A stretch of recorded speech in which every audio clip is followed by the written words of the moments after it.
Oh,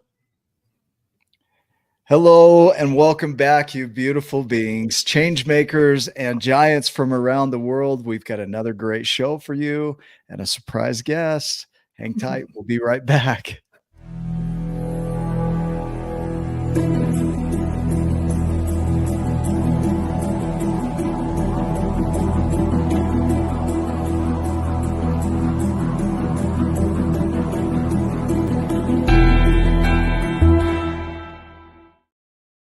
Welcome back, everybody, to another great episode. We've got another masterclass for you. And before we dive into that, we're going to turn some time over to Rose for housekeeping.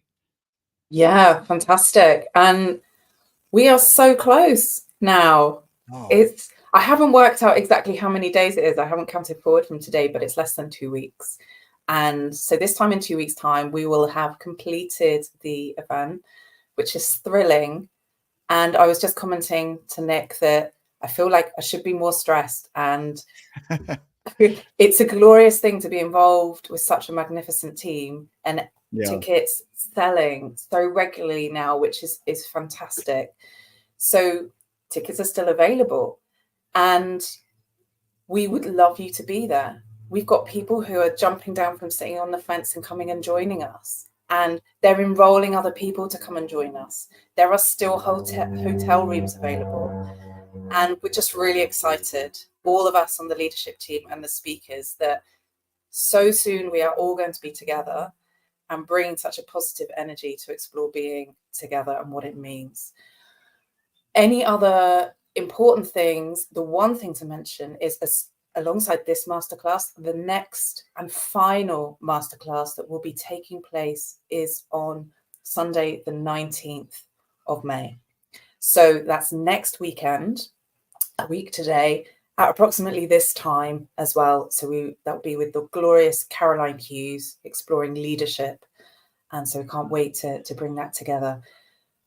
And that is our main housekeeping at this point. Keep an eye out for the newsletter if you've bought your tickets, and get in touch if you need to discuss anything related to the event itself. Excellent. Yeah. Thank you. Well, do you want to introduce our guest today? Yeah. What a joy. What a joy. Yeah. So it's with great pleasure that I'm introducing our special guest today, a visionary guide and transformational coach, Nicholas Townsend Smith, who we know and love for leading every single one of these masterclasses. And I'm going to read your bio as it is here, and then I'm going to share who you've become to me during this process. Oh, man. Yeah. Okay. Very cool. So you are known as the Gentle Giant, and you, Nick, have trailblazed as a mindset coach. You've overcome significant personal hurdles, including childhood challenges, anxiety disorder, and PTSD, to inspire a global movement. Your 12 Journeys program, rooted in your book, The Giants and the Smalls, is a comprehensive framework that helps people uncover their true potential. Nick's acclaimed Wake Up with Giants TV podcast have hosted over 260 thought leaders worldwide, delivering a treasure trove of insights. With a master's in industrial organizational psychology and expertise in using AI for coaching, Nick has refined and redefined personal growth. His Giants coach program and other programs like League of Giants and Stretch Revolution empower individuals to transform their lives. So let's welcome Nick, the visionary leader, pioneering a new era of personal growth and mindset mastery. That's phenomenal. It's so weird to sit back and hear that. Thank you. That's beautiful. You're so welcome.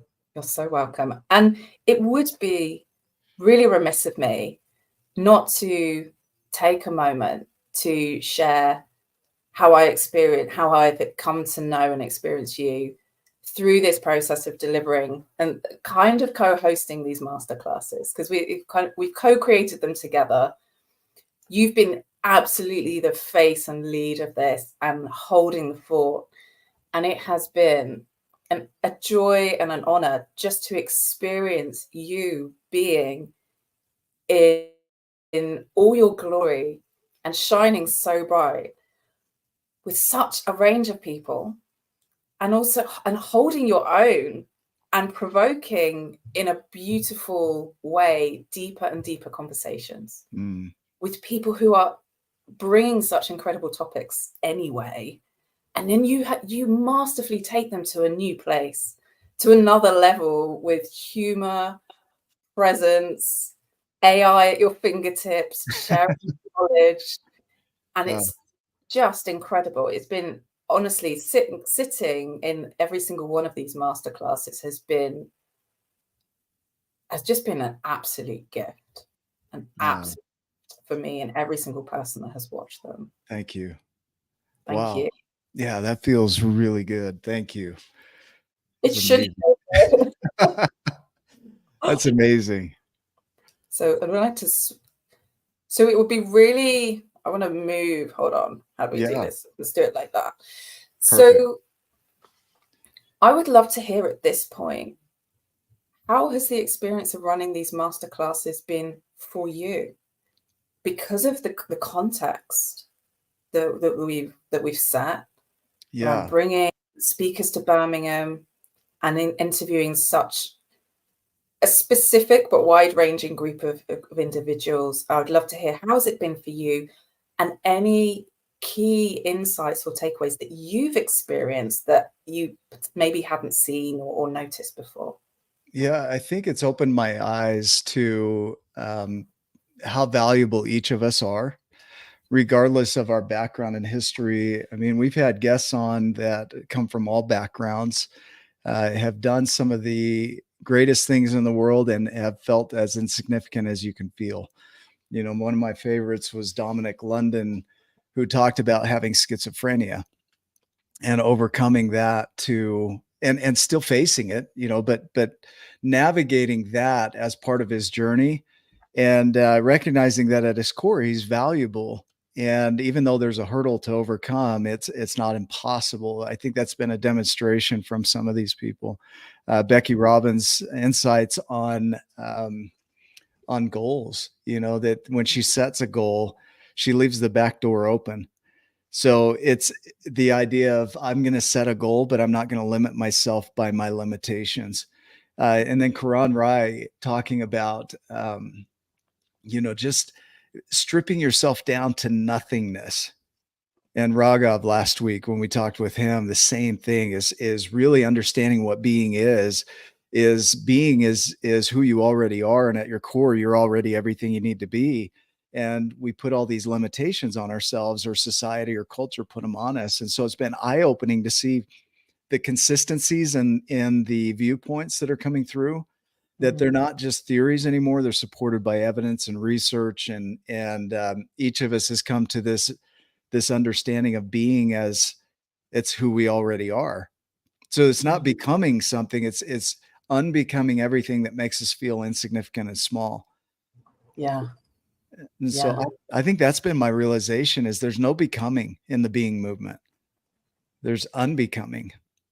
And how does that express itself in your life then? Because you mentioned there how you experience being a little. How has unbecoming looked for you? Very vulnerable, very authentic. Lindsay Kapp, who's here, her take on authenticity.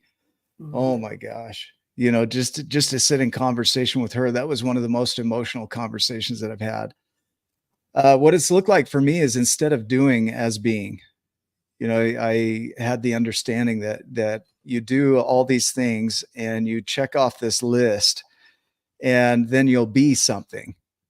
And so you're putting on things, essentially. And what I've learned from everybody in this experience is that, no, it's exactly the opposite of that. It's laying down the things that you've been doing. It's trusting and opening up and creating a willingness to be wounded, vulnerability with other people, to show that at our core, we're all just trying to figure it out. Right. And to be authentic is to share that. So vulnerability being the willingness to be wounded, and then authenticity to really share that openly, to be honest with it and to expose it. Um, that has been the biggest hurdle or challenge that I faced, an opportunity that I faced. We had a gentleman on today on our show on Wake Up with Giants who had his trachea crushed and lost his voice and had to navigate and rediscover himself, from part of his identity. And he talked about opportunities, that when things come up and they're challenging, they're not challenges, they're opportunities to grow, And what I'm seeing in the being movement is when we can strip away everything that we've been taught to be, that we recognize that we are everything, like Quran Rai teaches. And then, in that beingness, we give evidence of that everywhere we go. So we start to see that, arise in our lives. I'll share a conversation. I had a conversation the other day, and there was a gentleman I was talking to. He said, "What is truth?" And he said, "Define truth." And I said, truth is a perception that humans hold on what is. So what is. Truth is a speaking of what is. And so, but truth isn't the ultimate reality. What is the ultimate reality. Being is the ultimate reality. Essence is the ultimate reality. If I exist, therefore I am. Right. And if I am, truth would be a human construct of describing what is, but it's not the what is. Does that make sense? Mm. I don't know what you hear in that. I hear a lot of words, and then I just hear your energy of positivity coming out of it. I'm just like, I love that. What I hear from you always, and I hear here, is that when you're having a conversation, you're never here. You go straight in, like, right, let's get under this. That's the being that I hear from you. You're like, so what? And you're not even asking the question, like, what's going on here? You're just like, I've sensed from you that you're sensing from other people that where to go.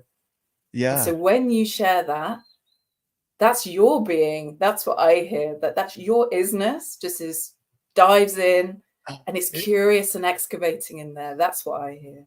Underneath everything, all these constructs that we come up with are clever ways of teaching it. I have the 12 Journeys program, or the Giants and the Smalls as a metaphor, or you read the book on being, the ultimate coach. And it's just a description or a metaphor of what already is. Yeah. And what is available to everyone, regardless of their culture, society, background. And when we get back to that, we recognize that the isness, the essence, exists whether we believe in it or not, whether we have opinions of it or not. It's there. And so even with the 12 journeys, if I put that as a description of what is, all I'm doing is my best to describe in human form what is, right? And the whole being movement is getting back to that isness, the essence. And then we get to decide what we do with that. So if I decide, if I'm everything, if I strip myself down to nothing and I expose everything, and I am everything when I'm stripped down to nothing, then what do I want to put back on that? And it's really open to us, constructs like the book, the Giants and the Smalls, the 12 Journeys. They're just ways of adding back in the good, right? Yeah. I don't know if that helps with. I totally hear it. And my question for you is, do you ever forget? Like, do you have you noticed? Because what I'm really curious about, and I think what really resonates with people in the interviews that we've had and that I've heard from you, is the real life examples.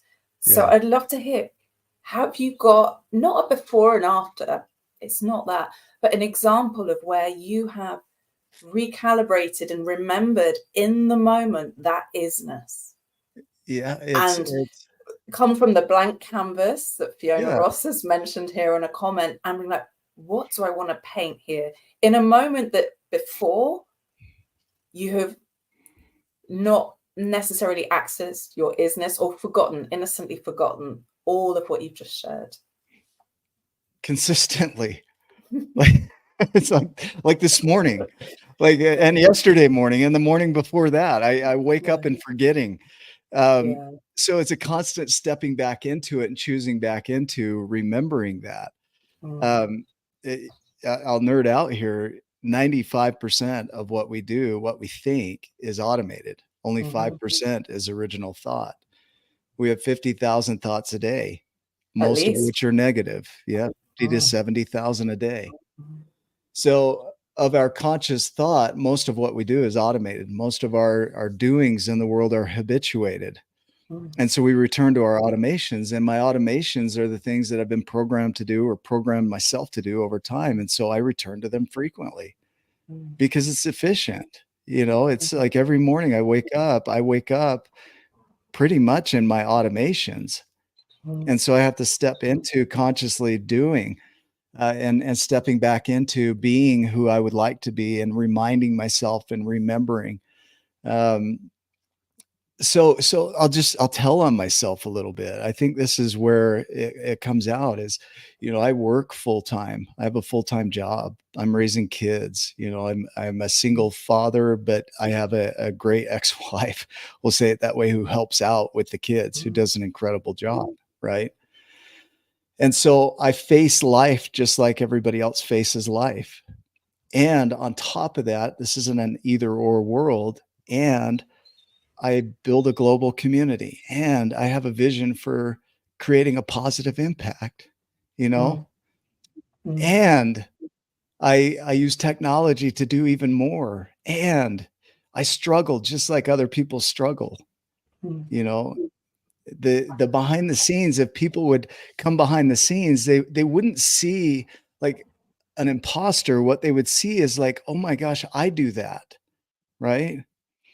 Like, but I get up every day and I keep going. So every morning I recalibrate and my life doesn't change drastically. It's been 15 years since I met Steve Hardison. It was in 2009 that he mm, talked to me in the parking lot of that welfare center. And my life was hard then.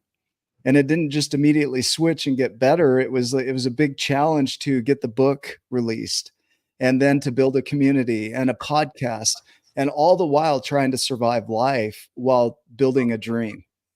So that mm. resilience that comes from having high, high, high ideals, high, beautiful, um, hmm, to the frustrations of those ideals not being reached.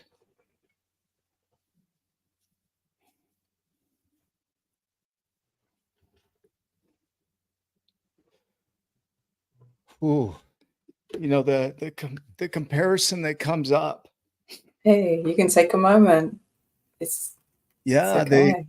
the comparison that comes up Mm, when you have high expectations for yourself and then it mm, doesn't go the way you think. And this is the yeah, giant's journey. Is we often socially are taught that it's all about what you achieve and mm, what is left as stone monuments in the world. And the biggest impacts come from not that, but the accomplishment. And I want to distinguish these two words here, achievement and accomplishment. Achievement is the lofty goal. It's the big thing you want to accomplish in your life, but the accomplishment is part of that. The accomplishment is the getting up every day and getting back at it. The accomplishment is getting up in your automations and your habituations and being resilient enough to step one more time, right? The yeah, accomplishment is where the giant's journey is because the achievements are nice and they're fun, but they're all part of the kind of a collection of things I've done over life. But the yeah, accomplishment is where the learning and growth comes in. And so that's where there's a distinction between those two words, and they're amazing because you achieve something, you've finished it, you've completed it, and it's tangible and you can see it in the world. And we have evidence all around us of things that people have achieved. But the accomplishment is what we as humans are here to do. And that's where we learn, we grow, we take what is, we transform it, and we make it into something bigger than what it was yesterday, right? yeah. I don't know what you hear in that. I hear that for you, I sense there's been this shift Would you say that there's been a shift then for you in your life, and maybe has there been a shift in you in your life from achievement to accomplishment? And has the accomplishment piece become bigger, become more, it clearly resonates. The fact that you've gone to that place, and the emotion that sits under there. And again, it's not a before and after, before Steve, before after Steve. I get the impression that you've been on this journey for a long time. The giant journey has been from the beginning. Yeah. You know, the name, the Gentle Giant, it came, my dad passed away when I was 2. And I was a big kid, and they would call me the Gentle Giant because I was just loving and cuddly. When my dad passed away, I stopped talking for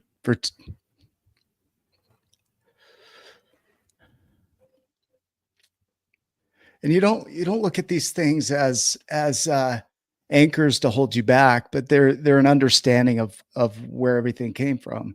So dad dying at 2, mom's mentally ill, 11 kids, I'm number 9. You get lost. You know, as somewhat a feral child, I could go and do whatever I wanted. I had to do chores and stuff, and mom was heavy-handed when it came to discipline. But I could go and explore the world. Right. And so I was curious about life. I wanted to adventure. I wanted to go out and explore and see how things worked. And then when we moved, when I was 10 years old, my mom lost everything. And so her restaurant failed. They sold the house. We moved on Christmas Day in 1985. I was 10 years old. We packed up our gifts, opened them, packed them up, got in the moving van, and left to another place. Right. These moments are impactful, and for many people, they become stuck points. And you use them as justification for playing small. Well, I can't because my dad died when I was 2. Or I can't because my mom was mentally challenged. I can't because on Christmas Day this. And we have all these I can't becauses, these justifications for playing small, right? But each of these is foundational, and as part of the accomplishment, there's stones in the pathway. Not only am I achieving something, but I'm laying the foundation. Man, I'm getting emotional today about the foundation for somebody else to follow, right? Yeah. Because when they come down a pathway similar to mine, it's not going to be a raw path. It's going to be set with stones and art and memories and viewpoints along the way that I've left for them to see from my own journey. And so, yeah, it's been a lifelong deal. Like, and I'm still not through it. I don't make millions of dollars. I'm not a 6-figure guy. I have been in my life. I'm just a guy, just like anybody else watching this out there, trying to create an impact in the world, a positive impact. And now we've been able to impact thousands of people around the world in our community. We've interviewed hundreds of thought leaders from around the world. We have more books coming out, and there's more to come. I'm not done, you know? So I don't know if that lends to what you're asking here is that accomplishment.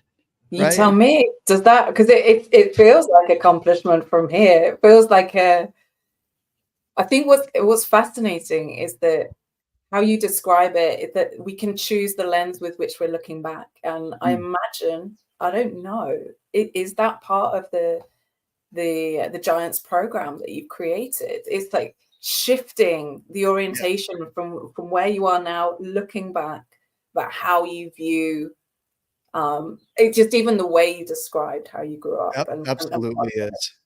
Yeah, our first 6 journeys. So the root journeys is what we call them. The first one is non-consciousness, the first journey. And the importance of that is understanding the power of the incredible technology that we've been endowed with. And it's beyond anything humans can create. So I use AI. I love AI. I dive into, I've had thousands of conversations with it, and philosophical and deep dives into topics that many of us would shy away from. And I look at how microcosmic AI is in comparison to the human brain and our What do you mean by that? What do you mean by microcosmic? If you look at the human brain, it's 2.5 petabytes of information can be stored in there. It has 86 billion neurons, 85 billion glial cells, trillions and trillions of synaptic connections, myelination, astrocytes, glial cells, all these things that allow us to learn anything that we can imagine and dream anything we could possibly dream of. And not only that, bring it into this reality. It's a technology that's unmatched, and humans are trying to match it and mirror it in AI and other technology, but we're not even close. As complex as AI is, it has 1.8, I think, trillion parameters that it draws from right now, currently. And the responses are mind blowing because it has access to most of the information that we would ever need to learn anything we would want to learn. And the limitations that come in it, and this is where I say it's a microcosm of the human brain and our universe, is that the limitations that come from AI are the same limitations that come in our own world. Like, it generates prompts and outputs based on what you put into it. And so if you don't think it can do things, it won't do things. If you speak to it, you say, this is what I want to create, it will create that. There is no limitation other than the limitations that we put on it. And so if you think of our universe, we are in a universe where everything we need to create anything we can imagine is already here. This is our journey of abundance in the 12 journeys. That everything we need, all the opportunities, people, resources, materials that we need to create anything we can imagine are here. The raw materials are here. That it's up to us now to take those raw materials and, based on the laws of thermodynamics, is transform them into something different. And everything in your space, everything, the clothing you're wearing, right? The room, your house, everything in it at one time was chaos. Richard Paul Evans talks about that chaos is the mind of creation. Everything around you was once chaos, and one day it will return to that chaos so that somebody else can draw from those same materials and make something else out of it. So the only limitations that can come in our universe are the limitations that we set on ourselves. And when you can dive into the lower journeys of diving into that inner world and really see, like, these are the stories I tell that keep me from being as giant as I could be, then you can start to create a gentle awareness and awakening to that.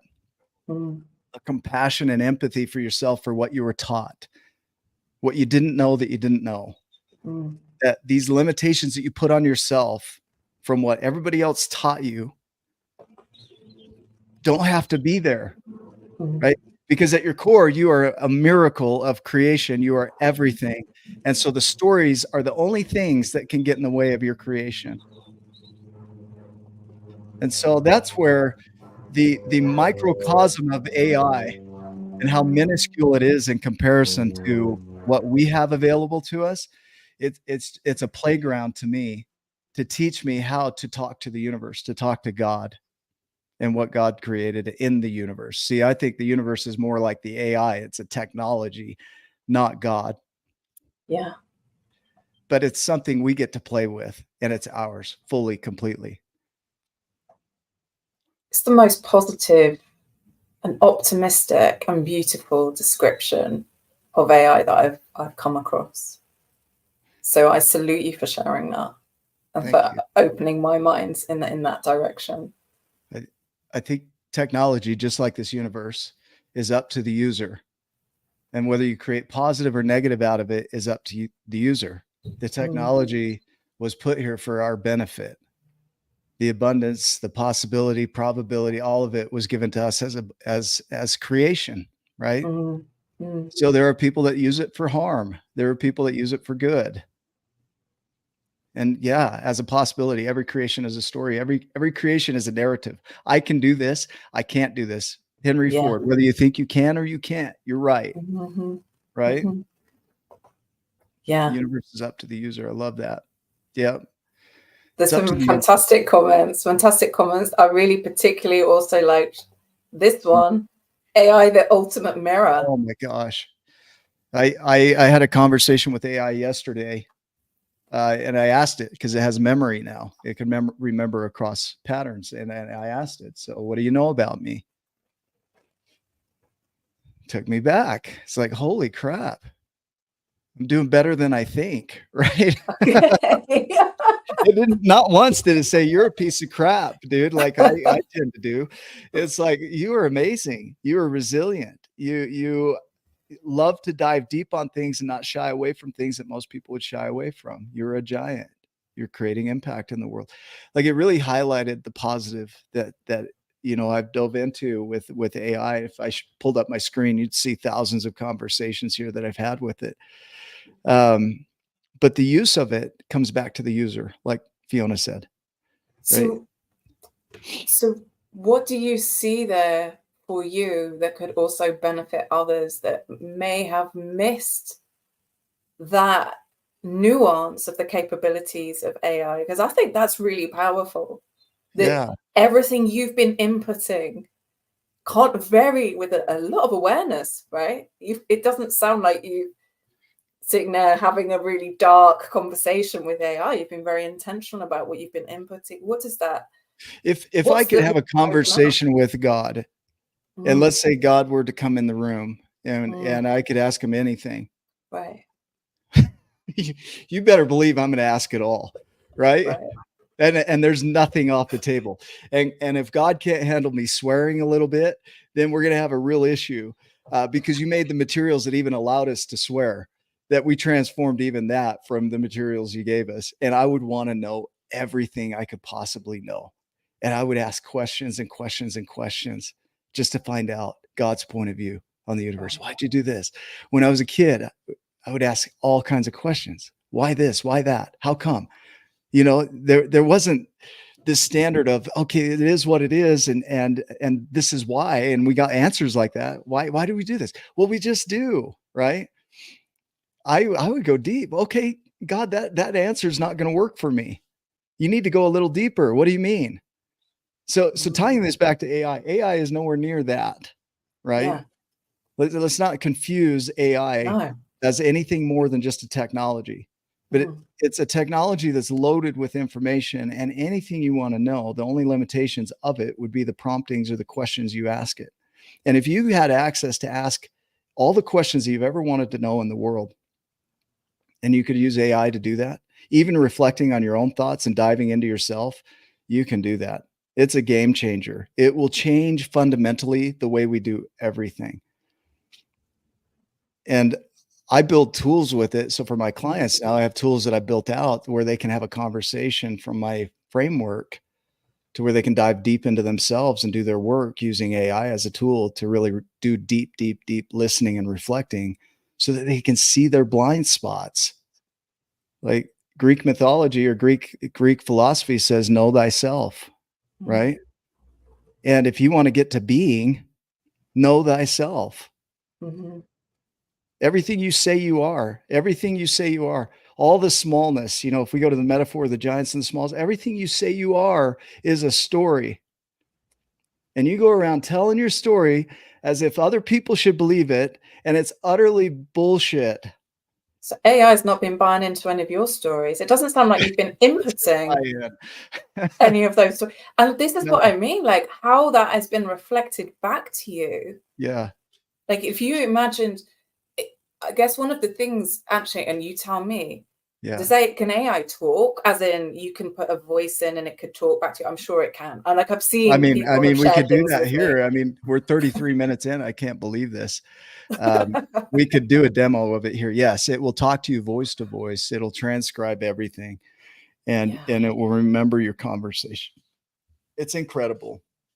To me, it's a game changer, and it's another tool. In the Giants journey, what we've developed without this tool has been pretty incredible.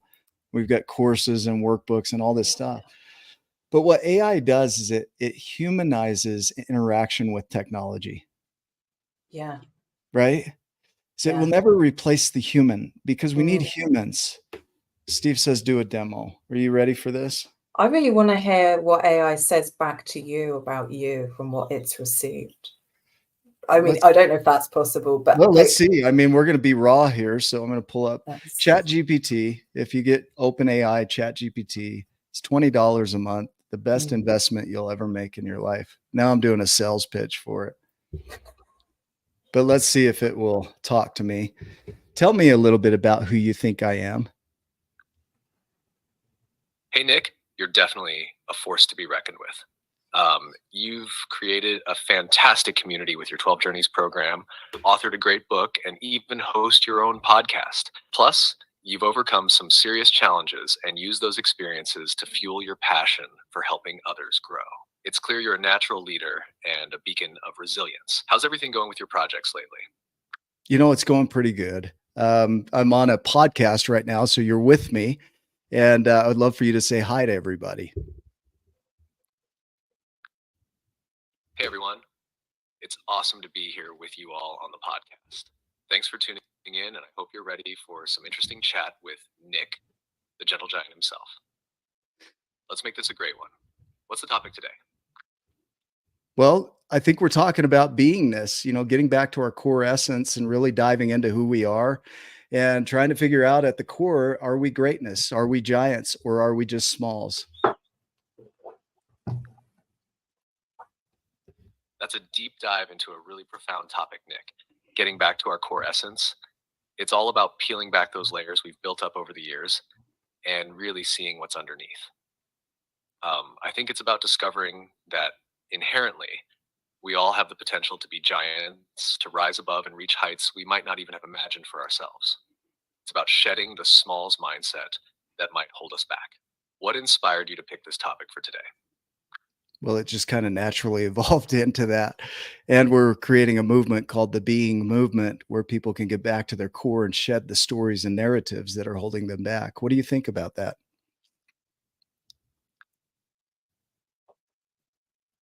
That sounds incredible, Nick. The Being Movement seems like a powerful way to help people strip away those limiting narratives and really embrace their true potential. It's about getting real with oneself, isn't it? Ditching the stories that don't serve us and stepping into a space where we recognize our innate greatness. It's a movement that can genuinely transform lives. How are you planning to spread the word and get people involved in this movement? Isn't that cool? I mean, we could keep going. I'm That's going to so pause cool. you right there, but I could pick that up at any point. Yeah. I didn't prompt it. It knows me. It knows me better than I know me. Mm-hmm.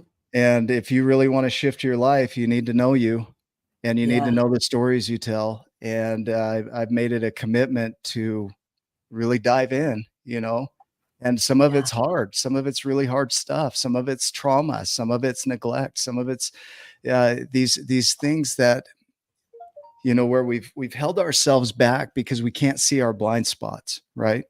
Mm-hmm. That's where, you know, my goal is to blend the technology with the humanness, because there's nothing that replaces emotion, right? Being human is a very emotional experience, and the knowledge part of it is so beautiful, but until you handle the emotions of it, then it's hard to get to the knowledge part of it. Yeah. And what I love most about AI is that it's non-emotional. It's non-emotional. It's, and as human as it feels, it's still technology. Yeah. And I am the ultimate prompter. Same with my life. I am the one that speaks my life into existence. And so, what am I speaking?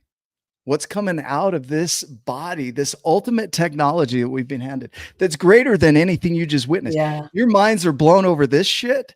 I know, this is the bonkers thing, isn't it? Because based on what everything you've already, the context you set, I was like, this is like a microcosm of our brain. Of you.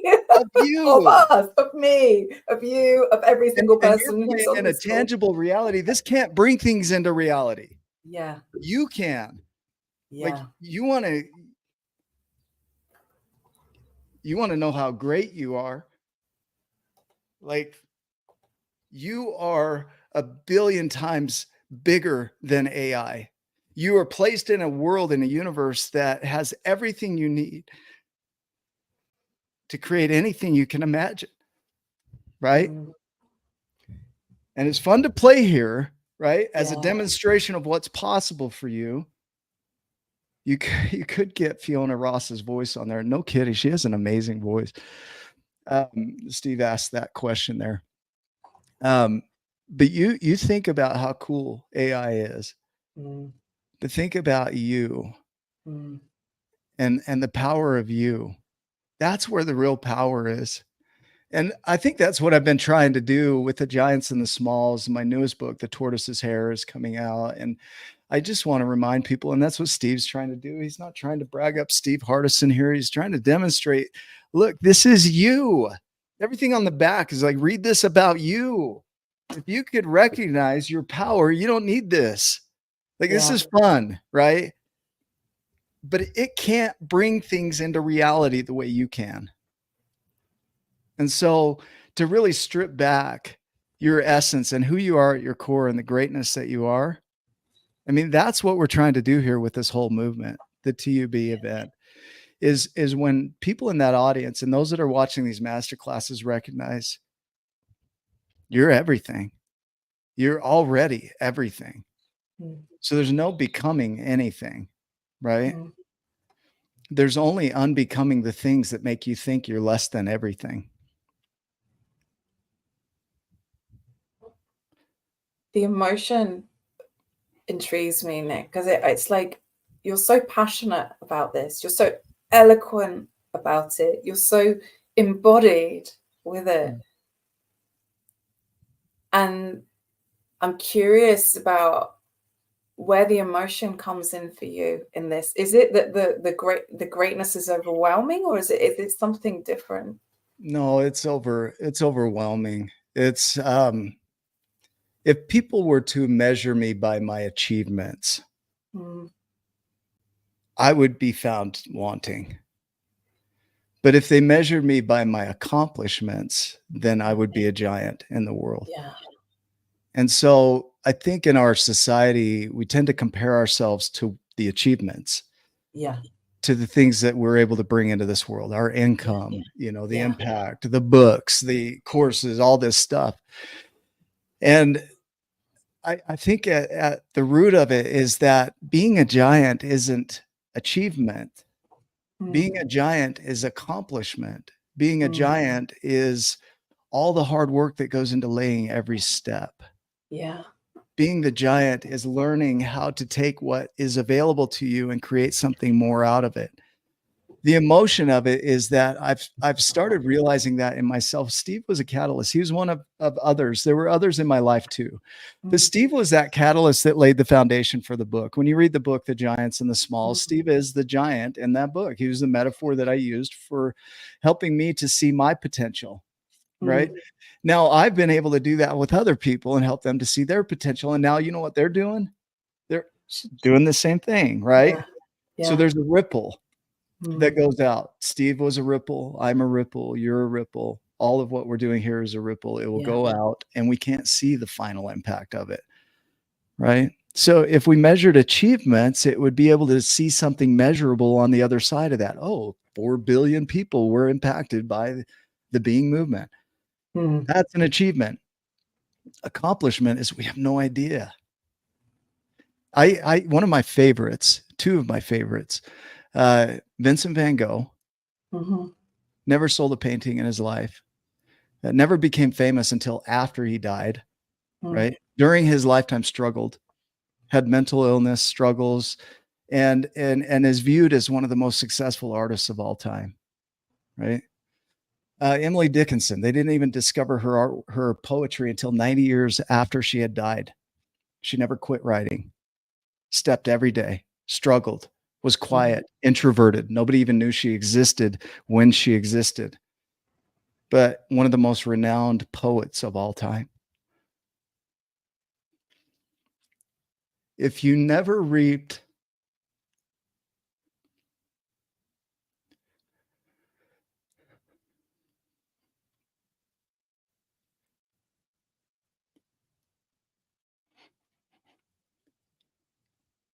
if you never got to eat the fruit,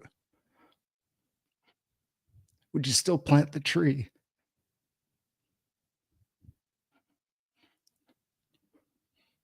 Yeah. Yeah. Yeah.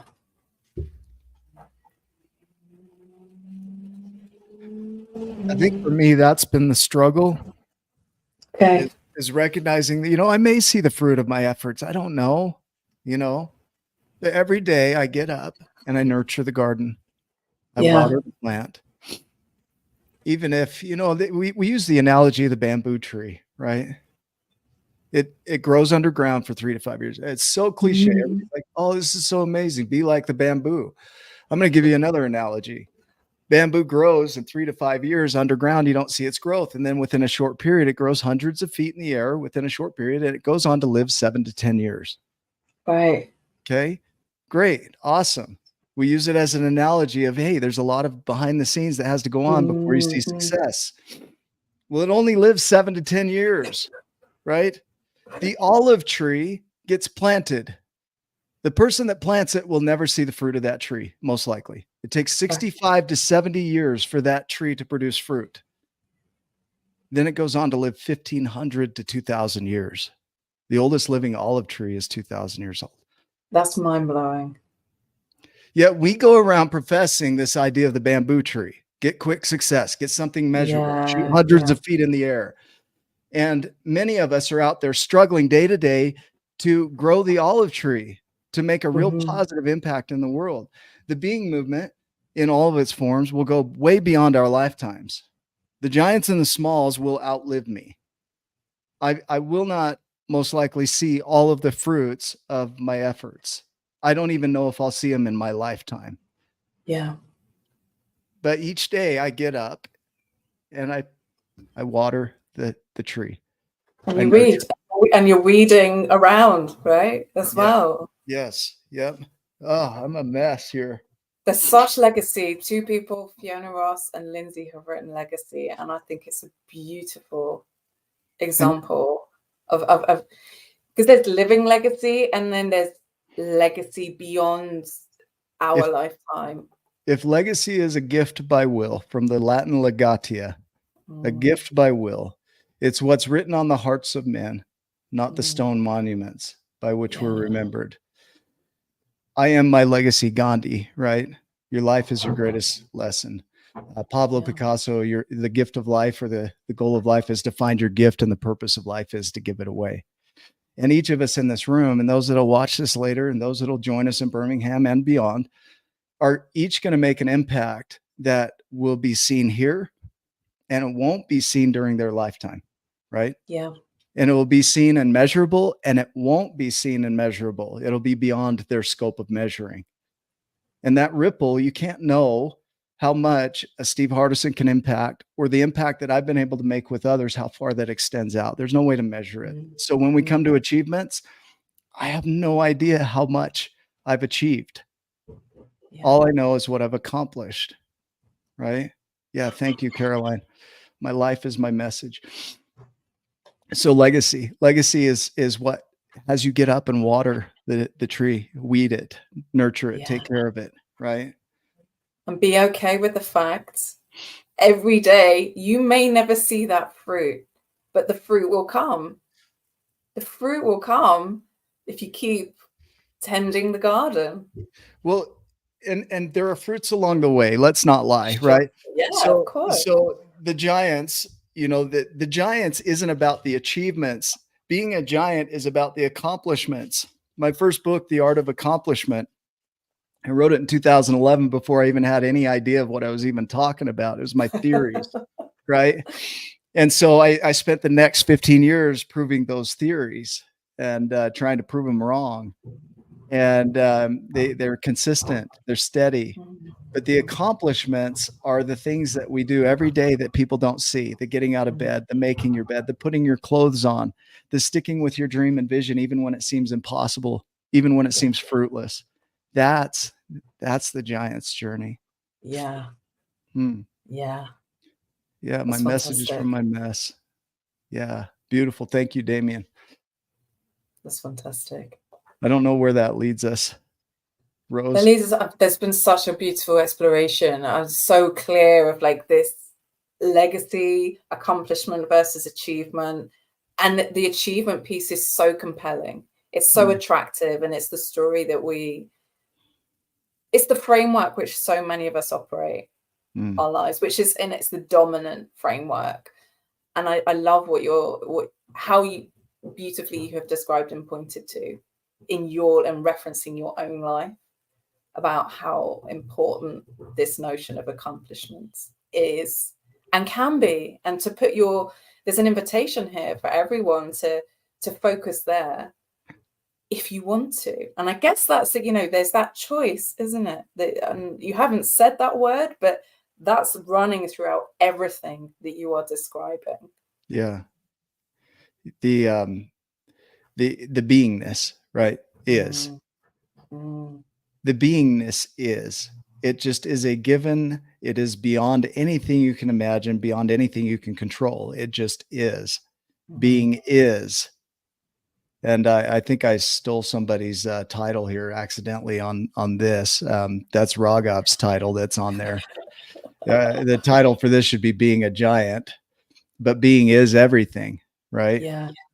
And if we really get into that, being is everything, it's from that everything that we start to determine what accomplishments I would like to make. We say in our journeys, giants still take small steps. They're just bigger. And we all take small steps every day. If you look at, we named our company Mandelbrot after Benoit Mandelbrot, the mathematician, and he discovered the algorithm for the fractal set. So a fractal is a repeating pattern that's self-similar that goes on infinitely. And so in this scope of things, we're just taking small steps, and it's in the complexity of those small steps that life has created. If you look at nature, you'll see small steps everywhere, everywhere. Rarely do you see giant leaps, yet we're taught to take giant leaps, take massive action, which I can see as still a small step, right? So small steps repeated create the complexity of life. And everything you see around you at one time was chaos, and in small steps was turned from that chaos to what we experience today. And one day it will return to the chaos, all of it, so that somebody else can draw from it to create something else. Elon Musk didn't have to create Mars so he could fly to it. It was already there. He didn't even have to create the materials to create the rocket ships. They were already here. All he had to do was transform them from the form they're in into the form he had in mind. That's available to anybody. Anybody. I don't care where you are in the world. Every human has the ability to take the life that they have and that they were given and transform it into something greater. It's available to everybody. The only limitations can come in your stories, right?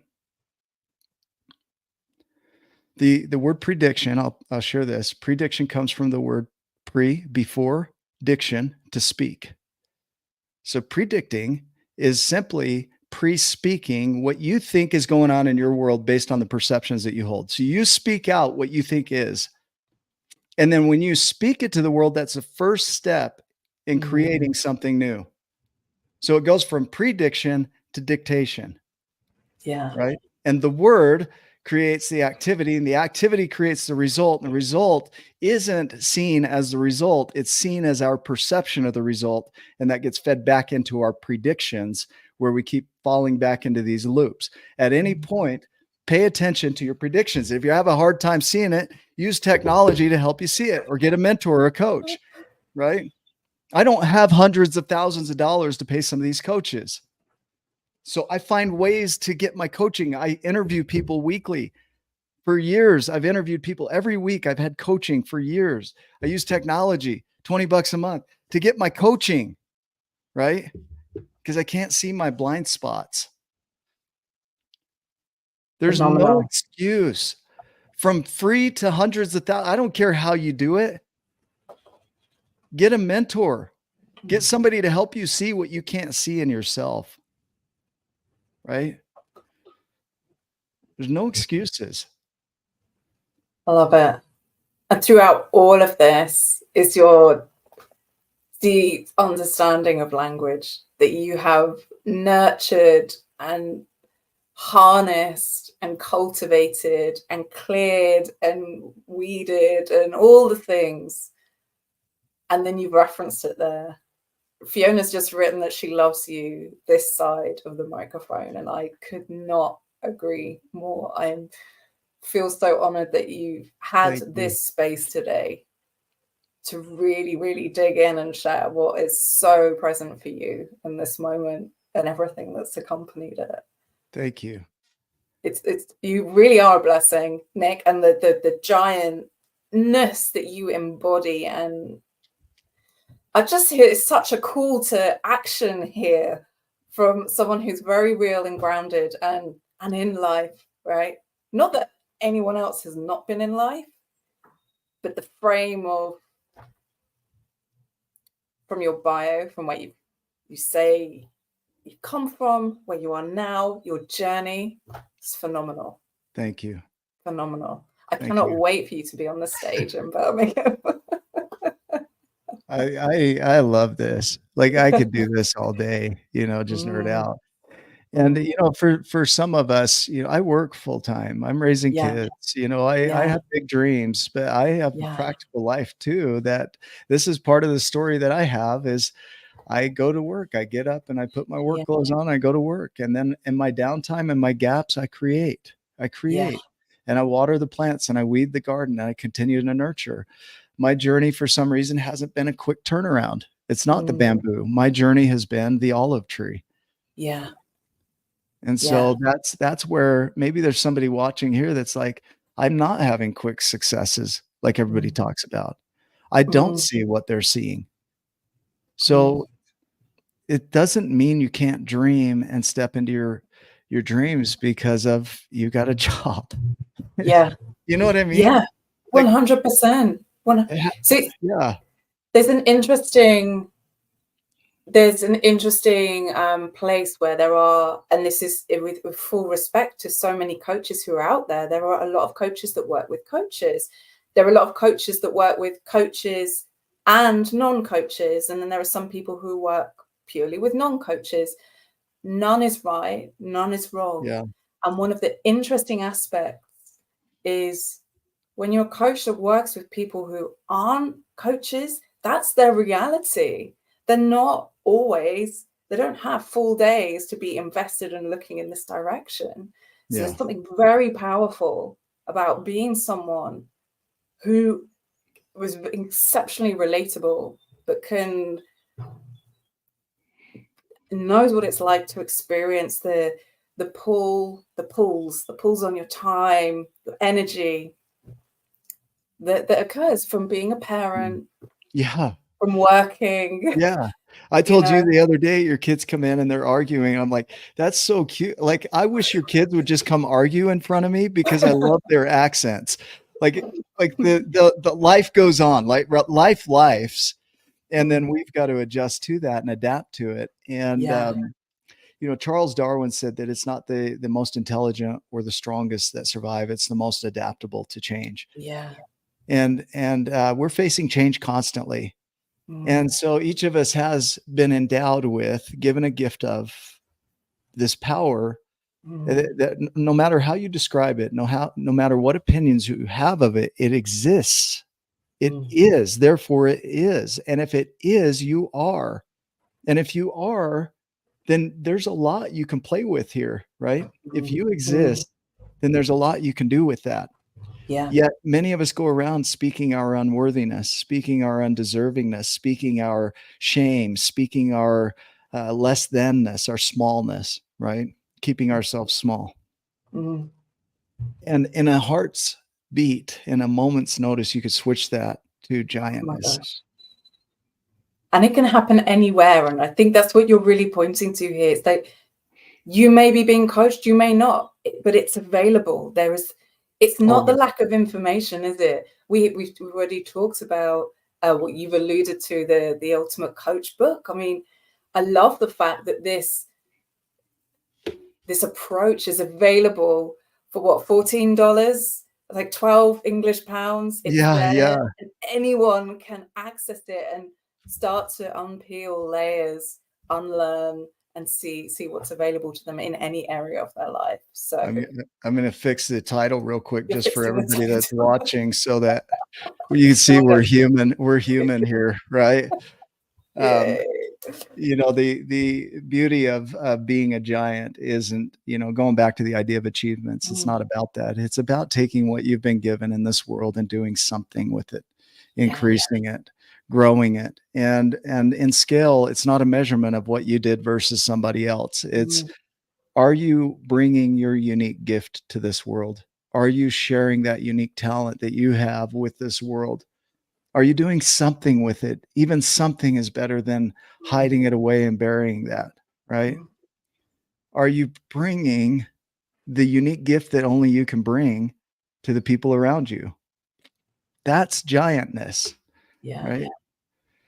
That to me is what this is all about. The being movement is reminding people, and that's what I think Steve tried to do here, and what Amy and Alan were doing, is to remind people, look, this is just one demonstration of what's available to you, right?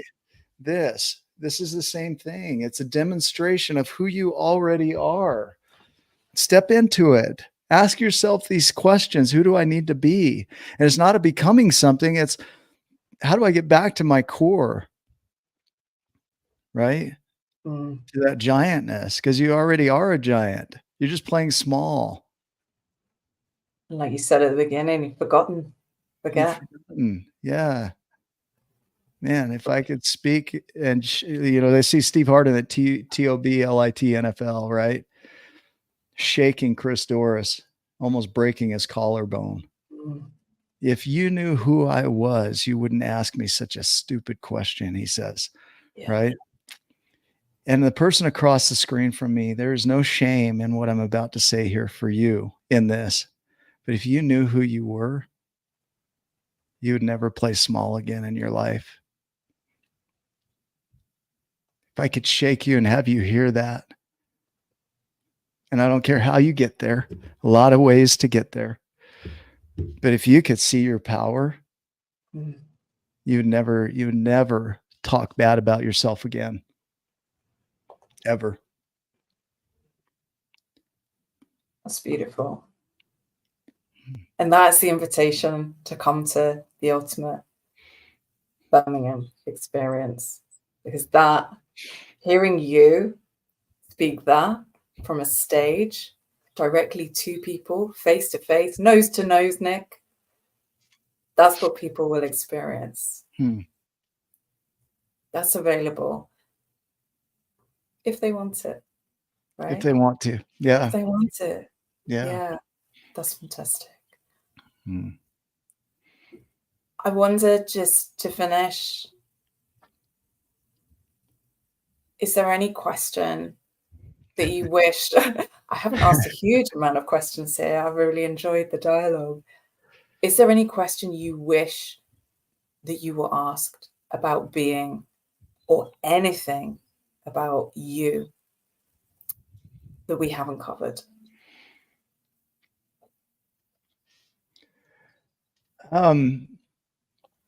Not really a question, just more of a realization and an understanding, is grace, right? Grace from gracia, or thank you, right? Grace, give yourself thanks. I saw a video this morning by Andrew Huberman, the neuroscientist, and he said that gratitude, research shows that gratitude doesn't release serotonin and dopamine by expressing it. It's by receiving it. Okay.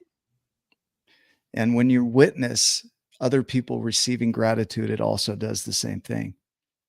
But it's not the expressing of gratitude that releases dopamine and serotonin. It's the receiving of it, the grace, right?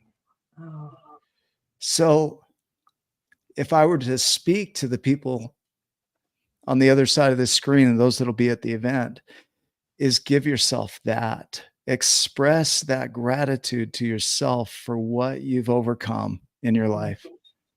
Give yourself the same level of grace and gratitude that you would give to another human being. The golden rule, right? Love others as you would love yourself, and love your God. The love yourself portion gets missed, because in order to love others, you've got to love yourself, right? And many of us go around hating ourselves and hating what we've created in this world. So to give yourself the grace, the level of appreciation that you would give to another human being, and receive that from you, that's where your life will really start to turn around. recognize and acknowledge how much you've overcome, how much you've accomplished, right? Not achieved, accomplished, and voice it, because that's where your power is. And so that's what I think I would leave is just give yourself the same level of love that you would give to another human. That's beautiful. Thank you so much for sharing that. Thank you so much for everything you have shared with us today. And to reiterate, I can't wait to be with you on stage, for you to be comparing, kind of running, looking like you're running the event. Yeah. It's going to be absolutely phenomenal and fantastic. And every single audience member, participant, attendee, being in the room with you as you guide us on this journey is a real gift. And I hope you receive this in advance, because that's how I'm creating it. I love it right now. It's I couldn't think of anyone better to be doing it. So we have that role. Thank you.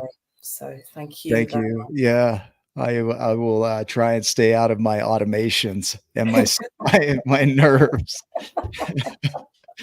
Yeah. To everybody that's watching, thank you. Thank you, Fiona. Yeah. Andy, as many of you know, this is my beautiful girlfriend here, Andrea Bangeter. She's been a blessing and a gift to my life. And it's Mother's Day. Rose, happy Mother's Day. And Andy as well. Happy Mother's Day, Fiona, Lindsay, and many others. Happy Mother's Day to you. So thank you. Thank you. Thank you for your time. I am going to have to leave you to Yeah. to run everything in the final bit. So I'll do that. Thank you, Nick. Thanks for doing this, Rose. For everybody that's watching, thank you for being a part of this. Rose, I'll let you jump out if you need to go. No, it's good. Oh, you're good. Okay. Yeah. For those that are watching, if you haven't gotten your tickets yet, get your tickets. Now, I'm one of many that will be on stage, and I get to MC, which is fun, so, but the real highlight of all of this isn't who's on stage. It's who's in the seats that gets to witness and seeing themselves what's available. And so if you haven't grabbed your ticket, go get your ticket. There's still 2 weeks left. Get your flights. One of the miracles of taking action is that things come together. Like I didn't have the flight. I didn't have money to pay for the flight. And so I bought the ticket. That's what I could do. And then the flight handled itself after, like I had no idea how I'm going to get to Birmingham, and the flight took care of itself. And there's a miracle around that. And it's like, we can't always see how we're going to get to these endpoints, but that commitment to it is the first step. And you don't have to worry about the how. That's not your responsibility. You're not responsible for the timing, but you are responsible for creating the vision and stepping into it boldly. So go do that. And receiving, right? Being open to receiving as it unfolds. Yeah. Yeah. Because it might come in ways you didn't expect. So do that. Go buy your ticket. Get there. Find ways to get there. And if you can't be there, this isn't a failure. It's just you're still taking steps to grow in your life, and that's a win. And so that's what I'd say is, if you can be there, be there. If you can't be there, buy a ticket anyway, and show your commitment to you, right? Absolutely fantastic. Rose, is there anything else to share? That's it for me. That's absolutely beautiful. Thank you so much for your time. You're welcome. Everybody else, have a great day. We will see you in the next episode.